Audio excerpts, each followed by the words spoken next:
আর আমি আমি আমি একটু আবার মাসুদ ভাইয়ের কাছে যাই। মাসুদ ভাই, ডক্টর মোহাম্মদ ইউনূসকে এই অন্তর্বর্তীকালীন সরকারের প্রধান করার ব্যাপারে কি আহ, আপনাদের প্রস্তাব ছিল, আপনাদের এক ঐক্যমত ছিল, নাকি আহ, এটা কি ছিল আসলে? মানে আপনারা আপনারা ডক্টর মোহাম্মদ ইউনূস যে অন্তর্বর্তীকালীন সরকার প্রধান হবেন, এটার ব্যাপারে আপনারা হোয়াট ডিড ইউ ডু? আহ, দুটো বিষয় একটু সংযুক্ত করে নেই। সেটা হচ্ছে যে আহ, আমাদের বলা হয়েছে যে আমরা একটাকে বলা হয়েছে ভারতে পালিয়েছে আর একটা পরাজিত শক্তি। তো এই জায়গায় আসলে আমাদের ক্লিয়ারেন্সটা থাকা প্রয়োজন যে আহ, বাংলাদেশের মানুষের কাছে কিন্তু বিষয়টা খুব পরিষ্কার। এটা নিয়ে এখন আর ধোঁয়াশা তৈরি যে বা যারাই করবেন, এই বিতর্কের জায়গাটা 2024-এ জুলাই আগস্টের মাধ্যমে আরো বেশি পরিষ্কার হয়েছে যে অতীতের বিষয়গুলোকে আর বেশি টানাটানি না করে বর্তমান এবং ভবিষ্যৎকে ধারণ করে এগিয়ে যাওয়াটার মধ্যেই আমাদের কল্যাণ। আমার মনে হয় সেই জায়গাটা পিছনে ফিরে ফিরে বারবার যখন আমাদের আর কোনো রেকর্ড বাজাবার সুযোগ নেই, আমাদের যারা মন্ত্রী ছিলেন, আমাদের যারা সংসদ সদস্য ছিলেন, ইভেন দো আমাদের যারা রাজনীতিতে ফাঁসির মঞ্চে গিয়েছেন, কোনো অন্যায়ের কাছে আপোষ করেন নাই, তাদের কোনো ভিডিও ইয়া পাওয়া যাবে না, রেকর্ড পাওয়া যাবে না, অডিও কল পাওয়া যাবে না। অথচ এরকম ভিডিও কল পাওয়া যাবে বা অডিও বার্তা পাওয়া যাবে।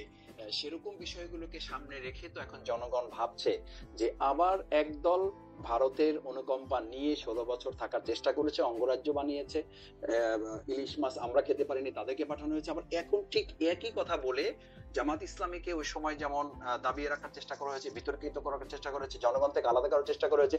ঠিক একই কথা যখন যদি আমি বলি, তাহলে আমাকেও তো জনগণ ধরে নিবে যে আমি বোধহয় সেই একই পন্থা অবলম্বন করে আবার বাংলাদেশকে ওই একই রাষ্ট্রের করদ রাজ্যে বা অঙ্গরাজ্যে বা তাদের অনুকম্পা নিয়ে বোধহয় আমরা আবার ক্ষমতায় যাওয়ার একটা ষড়যন্ত্র বা একটা পরিকল্পনা আমরা করছি।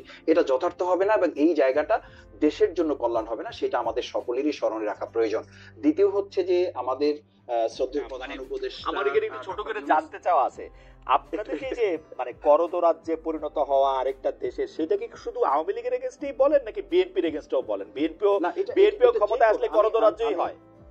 এবং এবং এবং এবং এবং আপনাদের এই বয়ান কখনোই চেঞ্জ হয় না। 1971 সাল ছিল ভারতীয় ষড়যন্ত্রের তৈরি, ভারতীয় ষড়যন্ত্রের তৈরি একটা কাহিনী, ওই ভারতীয় ষড়যন্ত্র, ওই ভারত বিরোধিতা, আপনারা এটা পপুলিস্ট জায়গা থেকে এই ব্যাপারটা বলতেই থাকেন। এবং না, এটা ঠিকই আছে, এটা বলতে হবে আমাদের, এবং এইটা করে কিন্তু আপনারা মুক্তিযুদ্ধের বিতর্কিত করেন। কিন্তু আপনারা কিন্তু প্রতি মুহূর্তে মুক্তিযুদ্ধকে ছোট করেন, প্রতি মুহূর্তে 1971 সালকে অস্বীকার করেন, প্রতিটা মুহূর্তে আপনারা করতে থাকেন। এটা তো সত্য ঘটনা, এটা তো সত্য এবং আপনাদের সত্য আর অন্য সত্য তো আলাদা হইছে না। না, এটা আলাদা সত্য না, আলাদা সত্য না। এই সত্যটা আমাদের মেজর জলিল উনিও বলে গেছেন। এখন দেখেন, মতিউর রহমান রেন্টুর লেখা একসময় পড়া হতো না, এখন তো সবাই পড়ছেন, জানছেন।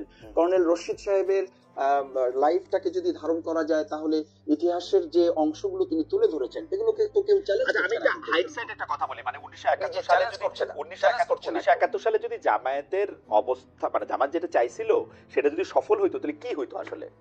মানে ভারত এই ষড়যন্ত্র করে আর কিছু করতো, এতটা বাংলাদেশ স্বাধীন হতো না। এই তো স্বাধীন হতো, বাংলাদেশ স্বাধীন হতো, বাংলাদেশ ভারতের সাহায্য ছাড়াও স্বাধীন হতো, ভারতের স্বাধীনতা ছাড়াও স্বাধীন হতো, অবশ্যই স্বাধীন হতো, অবশ্যই স্বাধীন হতো। এই যে স্বাধীন হয়েছে না, ভারতের বিরুদ্ধে লড়াই করে। আমি বলেছি 2024-এর আমাদের যে ছেলেরা, জনতা, ছাত্র, শিক্ষার্থী, মা বোনেরা এই আধিপত্যবাদী, মানে আপনারা এই কথাটা বলেন, আপনারা এই কথাটা রাজনৈতিক বক্তৃতায় বলেন, ঠিক আছে মাসুদ ভাই, আপনি যদি এখন 2024-এ বলেন যে ভারত থেকে স্বাধীন হয়েছে বাংলাদেশ, আমরা খুব সিনসিয়ারলি বলি, আমরা খুব সিনসিয়ারলি ভারত থেকে স্বাধীন হয়েছে বাংলাদেশ।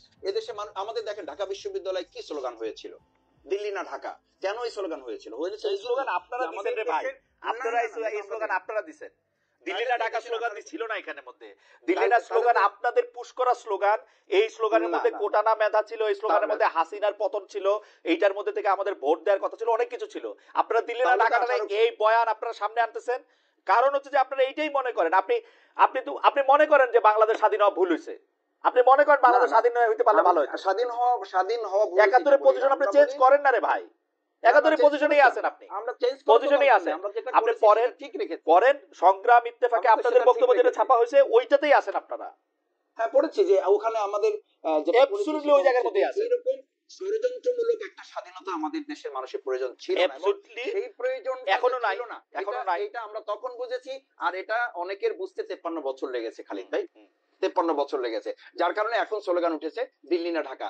আমাদের এই যে দেখেন 2010-এ যখন আমাদের নেতৃবৃন্দকে গ্রেফতার করা হয় তো একদম সিলি একটা ম্যাটার। কেন?